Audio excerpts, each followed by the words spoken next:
आदाब, मैं हूं शकील अहमद और आप देख रहे हैं न्यूज मैक्स। खबर से आगे में आज हम बात करेंगे जिस तरह से बीजेपी के जरिए बयान आया है कि उत्तर प्रदेश में जो मुस्लिम महिलाएं हैं वो बुर्के की आड़ में फर्जी वोटिंग कर रही हैं और उनकी पूरी तरह से जब वो वोट डालने जाएं तो उनकी जांच होनी चाहिए। इसी पर हमारे साथ बात करने के लिए स्टूडियो में दो खास मेहमान मौजूद हैं। शबनम खान साहिबा जो ह्यूमन राइट्स एक्टिविस्ट हैं और दूसरे मुफ्ती एजाज अरशद कासमी साहब जो मुस्लिम पर्सनल लॉ बोर्ड के मेंबर हैं। आप दोनों का स्वागत है स्टूडियो में। शबनम जी, जिस तरह से ये बयान आया है अचानक बीजेपी के जो यूपी के अध्यक्ष हैं उनके जरिए बयान आया है तो कई तरह के सवाल खड़े हो गए हैं। क्या बीजेपी खौफजदा है, इलेक्शन हार रही है और इस तरह की बातें कर रही है, या जानबूझ करके ये हमला बुर्के के ऊपर किया गया है? देखिए शकील भाई, इसके दो पहलू हैं। एक तो राजनीतिक, ऑफकोर्स क्योंकि पॉलिटिकल पार्टीज हैं तो राजनीति भांजना उनकी अपनी जिम्मेदारी बनती है, और मुस्लिम एक सॉफ्ट टारगेट है, आप कभी भी उस पर अटैक कर सकते हैं। तो ये एक अलग पहलू है, ये राजनीतिक पहलू है। लेकिन अगर बुर्के में इस तरीके की चीजें हो रही हैं तो क्या सिर्फ मुसलमान औरतें ही कर रही हैं उसको, या हिंदू बहनें पहनकर जा रही हैं, या कोई आदमी पहनकर जा रहे हैं? अगर इसकी जांच करना चाहते हैं तो करिए, उसमें किसी मुस्लिम को ऑब्जेक्शन ही नहीं है। और हम तो कहते हैं कि वोट डालते टाइम जब आप अंदर वोट डालने जाते हैं तो हर पार्टी के कैंडिडेट्स बैठे होते हैं वहां पर, जो जब निशान लगने से पहले वो चेक करते हैं, पर्ची भी चेक करते हैं और चेहरा भी देखते हैं कि क्या ये वही आदमी है या नहीं है। तो मुझे लगता है कि इसमें इतनी मुश्किल होनी नहीं चाहिए। फिर भी अगर किसी पार्टी को ऐसा लगता है कि बुर्के की आड़ में फर्जी वोटिंग हो रही है तो चेकिंग होनी चाहिए। मुसलमान कभी इस पे ऑब्जेक्ट करेगा नहीं। एजाज साहब, इस तरह से जो बयान आया है इसका क्या मतलब समझा जाए? देखिए, अभी इलेक्शन के पस मंजर में इस तरह का बयान आने का साफ मतलब है कि बीजेपी कहीं ना कहीं फ्रस्ट्रेशन का शिकार है। आपको याद होगा कि शुरू ही के पहले मरहले से लेकर के आज तक हर मरहले में, हर फेज के इलेक्शन में बीजेपी का बयान किसी न किसी हद तक जो है बदलता रहा है। कभी वो हिंदुत्व के नज़रिए पर काम करते हुए कम्युनल कार्ड खेलने की कोशिश की है, कभी वो फिर जब देखा कि ये कम्युनल कार्ड काम नहीं कर रहा है तो कभी मुस्लिम हित की भी बात करने लगे। आपने देखा होगा कि फोर्थ और फिफ्थ यानी चौथे और पाँचवें फेज में उसने जो है खालिस कम्युनल माहौल बनाने की कोशिश की। लेकिन जब ये कम्युनल कार्ड नहीं चला तो ये छठे फेज में इसने किया कि मुस्लिम हित की बात करते हुए कभी कह रहे हैं कि मुसलमानों को टिकट मिलना चाहिए था, कभी उस पर बाज़ लीडर जो अफसोस जाहिर कर रहे हैं। अब आखिर में जब देख रहे हैं कि हर तरह से वो नाकामी मिल रही है और कोई कार्ड उनका काम नहीं कर रहा है, पूरी तरह से ये पार्टी शिकस्त दो चार होने जा रही है, तब आखिर में अब ये कह रहे हैं कि जो मुस्लिम महिलाएं हैं या मुस्लिम ख़वातीन पर्दे की आड़ में इस तरह के यानी गलत तरीके से वोटिंग कर सकती हैं। मैं समझता हूं कि एक तो गलत वोटिंग किसी भी तौर पर नहीं होना चाहिए, किसी भी आड़ में नहीं होना चाहिए। अगर कहीं पर होता है तो उसको का जो बेहतर से बेहतर निज़ाम या सिस्टम हो सकता है गवर्नमेंट की जानिब से या इलेक्शन कमीशन की जानिब से, वो सिस्टम बनना चाहिए। और सिस्टम ऑलरेडी है भी। ये जो अंगुली पे या फिंगर पे जो इंक लगाते हैं ये उसी सिस्टम का एक पार्ट है जिसमें कोई भी दोबारा जो है वोटिंग नहीं कर सकता है। लेकिन सिर्फ ये कह करके सिर्फ मुसलमानों को टारगेट करना या ये कहना कि बुर्के की आड़ में जो है ये गलत तरीके से वोटिंग कर रही हैं, ये समझता हूँ कि खालिस फ्रस्ट्रेशन के शिकार पर मबनी ये उनका बयान है और जहनी दिवालियापन की अलामत है। इसके अलावा और कुछ नहीं कहा जा सकता। शबनम जी, जिस तरह से बुर्के का खास तौर से वर्ड इस्तेमाल किया गया है तो क्या लगता है कि कुछ पॉलिटिकल गेन उठाने की कोशिश की जा रही है? क्योंकि हमेशा अभी जिस तरह से पिछले एक हफ्ता पहले बयान आया कब्रिस्तान को लेकर, शमशान को लेकर, उस पर भी काफी हंगामा हुआ था, तो पोलराइजेशन की कोशिश हमेशा की जा रही है बीजेपी के जरिए। शकील भाई, बीजेपी का एजेंडा क्या है? बीजेपी का तो एजेंडा ही ये है कि हिंदू मुसलमान वाद फैलाइए और अपनी वोट बटोरिए। तो मैं तो हमेशा कहती हूँ मुस्लिम भाई बहनों से कि क्यों नाराज होना, क्यों आप पर हम ये सोचें कि उसने ये बोल दिया या मुस्लिम को टारगेट कर दिया। जब उनका एजेंडा ही ये है तो आप पर हमें बुरा मानने की जरूरत नहीं है, बल्कि मुस्लिमों को दिल बड़ा करके उनकी हर बात की काट ही यही है कि आप कहें कि ठीक है, अगर आपको बुर्के में कुछ प्रॉब्लम होती है तो बुर्के वालों को चेक कर लीजिए, हमें तो कोई परेशानी नहीं है इसमें। और मुझे नहीं लगता मैं तो बल्कि खुश हो रही थी आज कि एटलीस्ट मुस्लिम महिलाओं को बुर्के से भी निजात मिलेगी इस बहाने।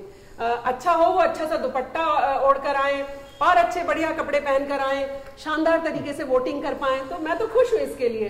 भारतीय जनता पार्टी ने शायद अपनी पॉलिटिक्स के लिए कुछ कहा हो, लेकिन उससे मुस्लिम महिलाओं को फायदा आ रहा है तो स्वागत है। आपको फर्जी वोटिंग नजर आती है लेकिन जिस तरह का ये इल्जाम लगाया जा रहा है तो ये तो गलत बयानी से काम लेना होगा कि अगर बुर्के से बाहर मुस्लिम महिलाओं कर दिया जाए तो वो उसके इंटरेस्ट में है या उसके मफाद में है। उसको बेपर्दा ला करके आप खड़े कर दे तो उसके इंटरेस्ट में कैसे हो सकता है?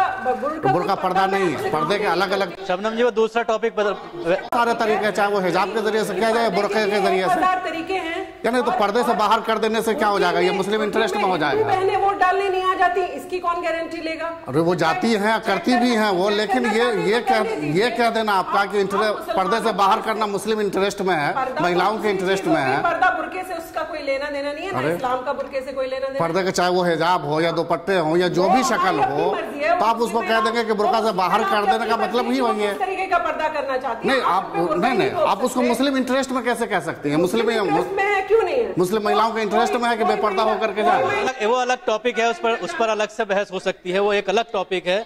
कॉन्सेप्ट की हौसला अफजाई नहीं की जा सकती।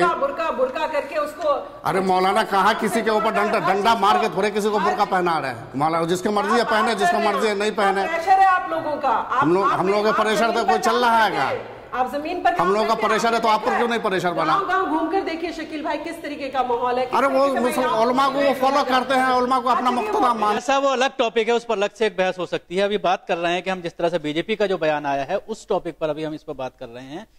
एजाज साहब, आप उत्तर प्रदेश में अभी काफी जगह पर घूम करके आए हैं, इस तरह का अचानक बयान आता है और उस पर पिछले 2 दिन से काफी बहस टीवी चैनल्स पर भी और अखबारात में भी चल रही है।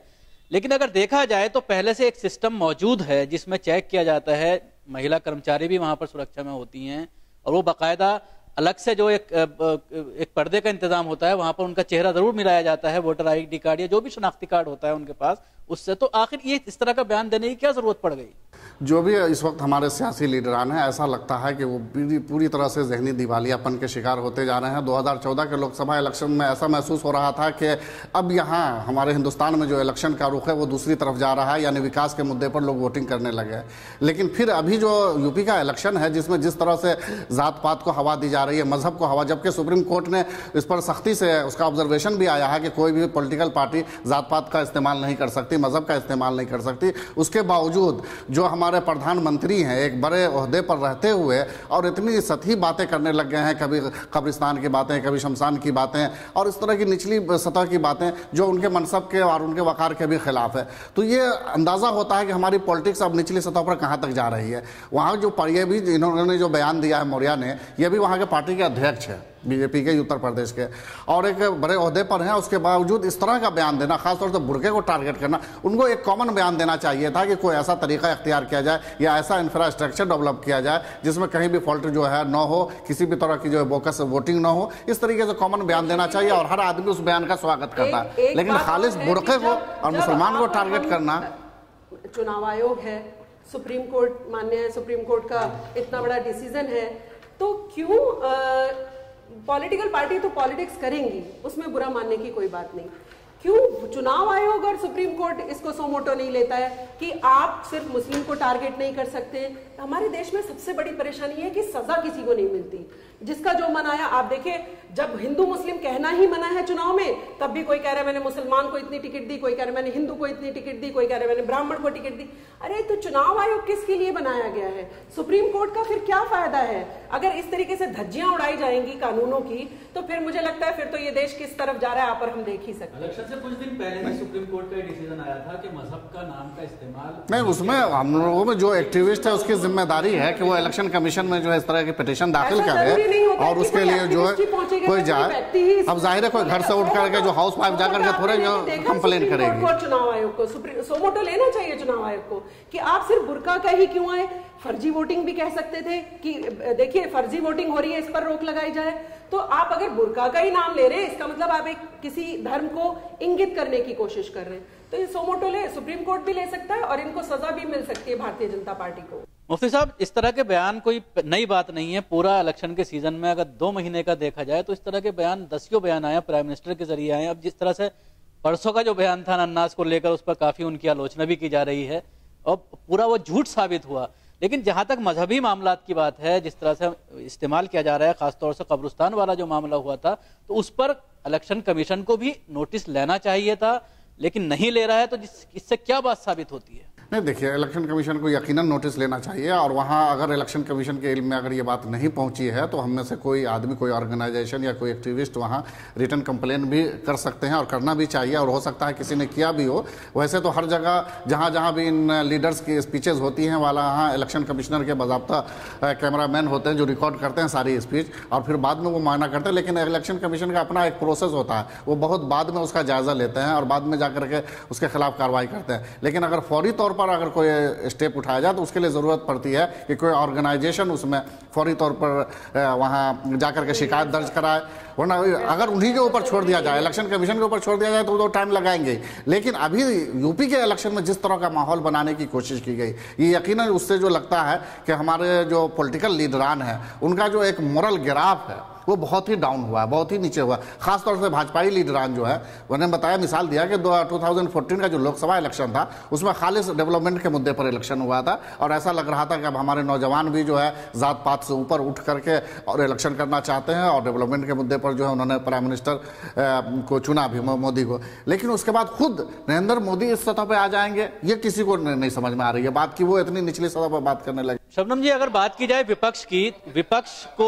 विपक्ष को भी इन सब चीजों को नोट करना चाहिए और शिकायत करनी चाहिए चुनाव आयोग में, लेकिन विपक्ष भी खामोश बैठा हुआ है। हमारे देश में विपक्ष कहाँ देख रहे हैं शकील भाई? आज आप क्या है उसका ग्राफ? वो खुद ही अपने बेचारे कमतरी में मुब्तला है, और मुझे लगता है कि हमारी विपक्ष की जो लीडरशिप स्ट्रांग होनी चाहिए। देखिए, भाजपा जब विपक्ष में थी तब ज्यादा स्ट्रांग थी, बल्कि सरकार में मुझे कम ताकतवर नजर आती है, वो विपक्ष में ज्यादा ताकतवर होती है। उस तरीके का विपक्ष मुझे देखने को नजर नहीं आता है। और जब आपका विपक्ष सामने इतना जो सामने आप देख रहे हैं, आपके अंदर इतनी हिम्मत नहीं है जाके चुनाव आयोग को एक चिट्ठी दे दें आप। अभी तक तो आपको भाजपा की बैंड बजा देनी चाहिए थी, विपक्ष की इतनी ताकत होती है, लेकिन वो भी कहीं ना कहीं नारियल और अनानास के चक्कर में फंसे हुए हैं। इसमें जो वो विपक्ष होते हैं, जो अपोजिशन होते हैं, उसका भी अपना पॉलिटिकल फायदा होता है। कभी कभी तो इस तरह के बयान दिलवाए जाते हैं पोलराइज करने के लिए। कभी कभी दो पार्टियां होती है आपस में, वो चाहती है कि हिंदू को तुम पोलराइज करो, मुसलमानों को हम पोलराइज करते हैं, तो उससे वो लगता है उनको। तो इसमें जो है खुद जो सेकुलर पार्टी है या धर्मनिरपेक्ष पार्टी है, जो धर्मनिरपेक्षता के नाम पर वोट हासिल करना चाहती है, तो उन पार्टियों का इससे डायरेक्टली फायदा होता है। तो वो चाहते नहीं तो एजाज साहब, इस मामले में ऐसा तो नहीं लगता कि कांग्रेस और इनकी कोई मिली भगत है? ऐसा तो नहीं लग रहा इस पूरे मामले में? नहीं, मिली भगत कांग्रेस से तो नहीं कहा जा सकता, लेकिन समाजवादी पार्टी से तो मिली भगत हो सकती है। इसलिए कि उसकी जब माजी की हम तारीख देखते हैं इलेक्शन में, तो अक्सर ऐसा हुआ है कि वो बीजेपी के इंटरेस्ट में इस पार्टी ने काम किया है। खा वो बिहार इलेक्शन हो या गुजरात इलेक्शन हो, हमेशा जो है समाजवादी पार्टी ने जो है बीजेपी के इंटरेस्ट में काम किया है, उसको हुकूमत बनाने की कोशिश की है। 2009 के इलेक्शन में आपने देखा होगा कि खुद गाजियाबाद में राजनाथ के मुकाबले में समाजवादी पार्टी ने अपना कैंडिडेट तक वापस ले लिया था, और उसके बाद बिहार इलेक्शन में आखिरी वक्त में अलायंस से बाहर होकर तमाम सीटों पर अपना कैंडिडेट खड़ा कर दिया था बीजेपी को फायदा पहुंचाने के लिए। इसी तरह से गुजरात में जब जब इलेक्शन हुए तो तमाम सीटों पर इसमें समाजवादी ने इलेक्शन किया, ये किया। तो ये धर्मनिरपेक्षता कोई चीज नहीं है। समाजवादी सिर्फ मुसलमानों को अपना वोट बैंक समझती है, लेकिन वो कि वो कोई धर्मनिरपेक्षता की सर्टिफिकेट लिए हो, ऐसा नहीं है। ये वही पार्टी है जिसने साक्षी महाराज को सबसे पहले अपनी पार्टी में लिया था, जो आज मुसलमानों के खिलाफ जहर अफशानी करते रहते हैं। ये समाजवादी पार्टी है जिसने कल्याण सिंह को अपनी पार्टी में लिया था, अपनी जमात में। तो कुछ नहीं कहा जा सकता। कौन, यहाँ पर कोई क्राइटेरिया नहीं है कि कौन धर्मनिरपेक्ष है और कौन धर्मनिरपेक्ष नहीं है। सबका अपने अपने पॉलिटिकल इंटरेस्ट है। और जहां भी देखते हैं, आप ये देख लीजिए कि मुजफ्फरनगर में फसाद हुआ था, दंगा। अगर ये अखिलेश सरकार चाहती तो मुश्किल था 2-4 घंटे में उस दंगे को कंट्रोल कर सकती थी, लेकिन उसने जानबूझ करके कंट्रोल नहीं किया, बल्कि और दंगे करवाए जगह जगह, और सिर्फ इस वजह से ताकि मुसलमान खौफ और दहशत में रहें और खौफ और दहशत में रह करके पोलराइज होकर के हमको वोट करें। और उसके खिलाफ जो है बीजेपी को यह फायदा होगा कि हिंदू पोलराइज होंगे, ये दंगा का माहौल होगा, कम्युनल तनाव पैदा होगा, फिरका वाराना जब तनाव होगा तो डायरेक्टली उसमें बीजेपी को फायदा होगा। जी शबनम जी, ये क्या माने इसको कि पॉलिटिकल पार्टीज का या पॉलिटिकल लीडर्स का स्तर इतना गिर गया है कि वो ऐसे ऐसे मसले उठाए जा रहे हैं, जिस तरह गधे का जिक्र किया गया, बिल्कुल इस तरह की चीजें आ रही हैं। आवाम भी ये सोच रही है किस तरह के लीडर हैं। देखिए, राजनीतिक स्तर की तो आप और हम बात करें तो मुझे तो शर्मिंदगी महसूस होती है, चाहे वो नरेंद्र मोदी जी की बात करें, फिर जो उनको पलटवार करते हैं, चाहे हम उन नेताओं की बात करें। इतना स्तर गिरा दिया है हमारे देश का। जब प्रधानमंत्री खड़े होके कहता है शमशान नहीं होना चाहिए या कब्रिस्तान होना चाहिए, या कब्रिस्तान नहीं होना चाहिए शमशान होना चाहिए, और गैस के सिलेंडर की कोई बात नहीं करता है कि 777 रुपए का गैस का सिलेंडर हो गया है। आपको अगर विकास की बात करनी है तो आपको ये सब चीजें भी कहनी होंगी। आप गधे और उल्लू और अनानास और इसमें नहीं फंसाइए देश की जनता को। लेकिन मैं आपके माध्यम से एक चीज जरूर कहना चाहूंगी शकील भाई कि देश की जनता आप समझ रही है धीरे धीरे। और मुसलमान तो हम बुरा क्यों मानते हैं, मुझे यही नहीं समझ आता है। हम सालों से इस्तेमाल होते आ रहे हैं। मुस्लिम हमेशा वोट बैंक की तरह ही यूज किया जाता है, फिर थ्रो किया जाता है। जब उनका इस्तेमाल खत्म हो जाता है, हर पार्टी उनको जब इलेक्शंस आते लुभावने वादे करती है, उसके बाद उनको थ्रो कर देती है। आप बताइए एक पार्टी का नाम बताइए जिसने इस्तेमाल ना किया हो। तो मुसलमानों को बुरा नहीं मानना चाहिए, लेकिन हाँ सोच समझकर किसे सत्ता में लेकर आएंगे और फिर उस सत्ता से हम वो सब चीजें भी लेकर आए, या आपकी हमारी जिम्मेदारी भी बनती है कि हम जो चीज वो हमसे वादा कर रहे हैं हम क्या वो सब चीजें उनसे ले पाए। और मुसलमानों को मुख्य धारा से जोड़ने के लिए काम करना चाहिए, पढ़ाई की बात करनी चाहिए। सबसे बड़ी हमारी जो कमी है एजुकेशन सिस्टम, जो मुसलमानों को कहीं ना कहीं अभी कमतरी पर लेकर आया हुआ है। मुझे लगता है हमें एजुकेशन के लिए सबसे ज्यादा काम करना चाहिए। हमें एजुकेट करिए। और मैं तो आपके माध्यम से सरकार से हमेशा कहती हूँ, मीडिया हमारा एक बड़ा माध्यम है, जब मैं कहती हूँ हमें 12वीं तक आप फ्री शिक्षा दीजिए, सत्ता किसी की भी आए, मैं आपके माध्यम से उनसे डिमांड करती हूँ 12वीं तक मुस्लिम्स को पढ़ने दीजिए। आप मुफ्त शिक्षा दीजिए, फिर वो अपनी चीजें खुद चुन लेंगे। बिल्कुल एजाज साहब, जिस तरह से अभी बात हुई महंगाई की, अगर बात करें सिलेंडर के पैसे बढ़ गए और सारी चीज़ों के पैसे बढ़ रहे हैं, लेकिन उसके बावजूद एक सवाल ये खड़ा होता है, मीडिया का जो रवैया है वो काफ़ी चौंकाने वाला है। क्योंकि अगर पिछली सरकारों की बात करें, उस वक्त अगर महंगाई थोड़ी सी बढ़ती थी तो मीडिया पूरे हिंदुस्तान में हंगामा मचा देती थी, लेकिन 70 रुपये बढ़ाए गए अचानक सिलेंडर के ऊपर, उस पर कहीं कोई खबर नहीं है। यकीनन आज की सियासत का ये बहुत ही अफसोसनाक पहलू है कि महंगाई आसमान को छू रही है। और जो भी हमारे जो कौमी मीडिया है, जो नेशनल मीडिया है, जिसको फोर्थ पिलर कहा जाता है, और उसके बावजूद वो इस तरीके से, याद होगा आपको कांग्रेस के टाइम में एक बार 30 रुपये बढ़ाए गए थे तो उसके बाद हंगामा हो गया था और स्टेट गवर्नमेंट को सब्सिडी देनी पड़ी। लेकिन आज इतनी महंगाई, आप ट्रेन का किराया देख लीजिए, आम गरीब जो ट्रेन से सफर करते हैं, कई गुना बढ़ गया है ट्रेन का किराया। ये 2 साल 2.5 साल के अंदर में कई गुने बढ़ा दिए गए हैं। इसी तरीके से ये अनाज और गल्ले वगैरह की कीमत देख लीजिए, दाल की कीमत देख लीजिए, पेट्रोल और डीजल की कीमत देख लीजिए कि आलमी मार्केट में क्या रेट है उसका, और उसका रेट जो है, और इसी तरीके से सिलेंडर की कीमत भी, कोई आवाज नहीं उठ रही है, कहीं से आवाज नहीं उठ रही है। तो जो सत्ता पक्षी हैं वो निरंकुश हो गए हैं। शासक अगर निरंकुश है तो फिर वो कुछ भी करेगा और पीछे उसको अपोज करने वाला कोई नहीं है, तो उसके और ज्यादा हाथ पांव खुले हुए हैं। तो मुझे लगता है कि विपक्ष को अपनी जिम्मेदारी निभाते हुए उन सब मुद्दों पर, अगर वो हाय हाय कर सकते थे 30 रुपए बढ़ने पर, आप सिलेंडर पर 86 रुपए बढ़ने पर भी हाय हाय नहीं कर सकते हैं। असल में यहाँ पर एक चीज़ और है कि देख लीजिए कि एक इमरजेंसी जैसा माहौल पैदा कर दिया गया है। एक तो ये कि सारे मीडिया को किसी न किसी जरिए से वो अपने पैसे पहुँचा के हो, या जिस तरीके से भी हो, या कोई ओहदे दे करके हो, बड़े बड़े न्यूज़ नेटवर्क को जो है राज्यसभा में पहुँचा करके मैनेज कर लिया गया है, बड़े बड़े उद्योगपति को मैनेज कर लिया गया है।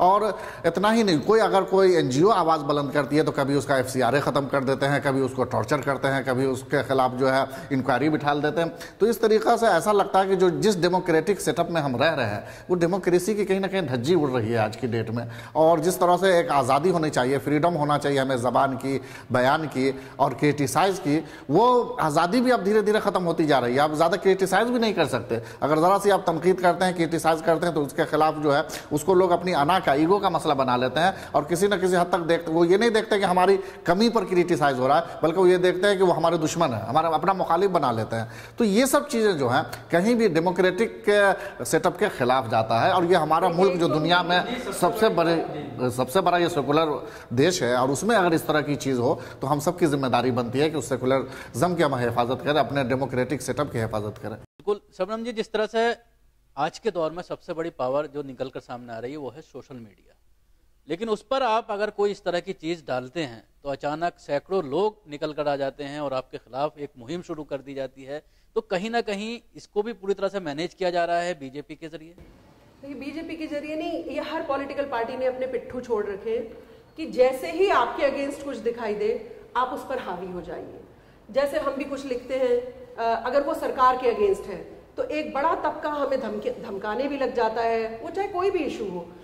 विपक्ष तो इतना कमजोर है, उसमें तो इतना भी दम नहीं है कि वो सोशल मीडिया को भी कैप्चर कर पाता। लेकिन हाँ, सत्ता पक्ष इतना मजबूत जरूर है कि वो जरूर कैप्चर करने में लगा है कि कोई भी आप अभी आप डालकर देख लीजिए कोई भी चीज, आपके पीछे पड़ जाएंगे। तो आपको इतना हरेस कर देते हैं, आपको हर कोई शबनम खान नहीं है, हर कोई शकील अहमद नहीं है कि ना डरे। लोग बेचारे, आपने देखा गुरमेहर भागती नजर आई हैं। तो इस तरीके की चीजें भी मैनेज हो रही हैं। लेकिन फिर भी मैं आपके माध्यम से कहना चाहूंगी, लोगों से भी कहना चाहूंगी, हमें डरने की जरूरत नहीं है। इतना कोई ताकतवर हो नहीं सकता, खुदा से ज्यादा ताकतवर कोई नहीं है।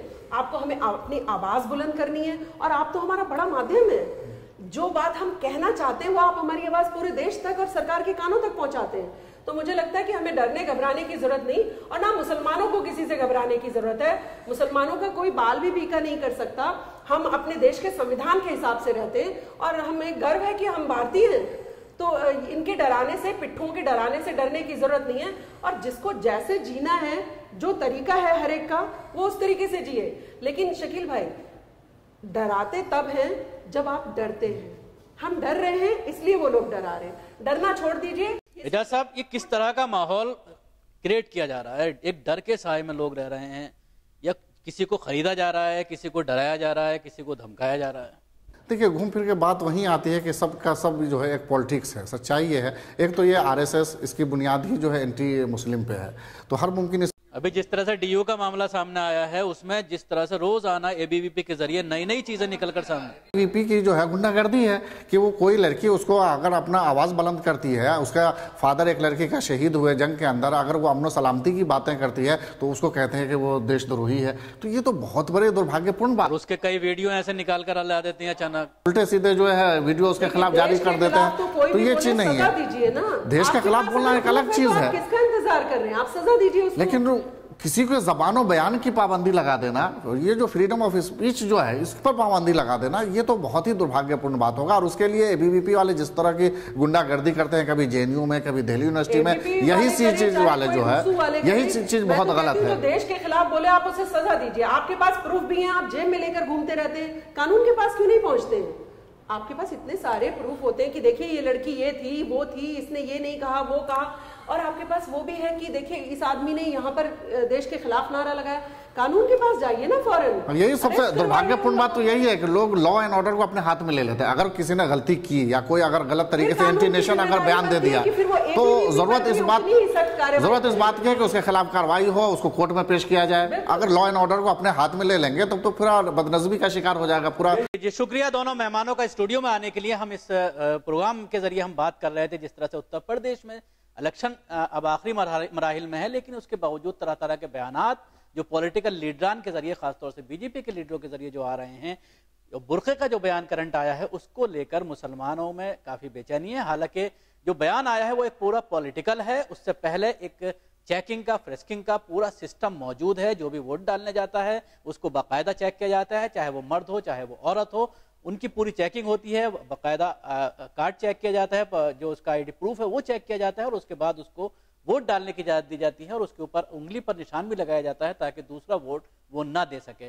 लेकिन उसके बावजूद एक सवाल ये खड़ा होता है कि इस तरह के बयानात से जिस तरह से मुल्क के अंदर खौफ और बेचैनी का माहौल पैदा करने की कोशिश की जा रही है, चाहे वो दिल्ली का हालिया मामला हो, एबीवीपी के जरिए जिस तरह से गुंडागर्दी की जा रही है, और देशभक्ति का सर्टिफिकेट एक खास पार्टी जो है वो दे रही है, तो उसको लेकर एक माहौल पूरे हिंदुस्तान में खराब है। और सवाल यही उठता है कि आखिर खौफ के साए में जीने कब तक आदमी जिएगा? मीडिया को जिस तरह डराया जा रहा है, शबनम जी का भी कहना था कि जिस तरह से मीडिया को भी और आम आदमी को भी डराने की कोशिश की जा रही है, लेकिन न्यूज़मैक्स का यह दावा है कि वादा है कि हम हमेशा सच्चाई को सामने रखेंगे और कभी किसी से नहीं डरेंगे।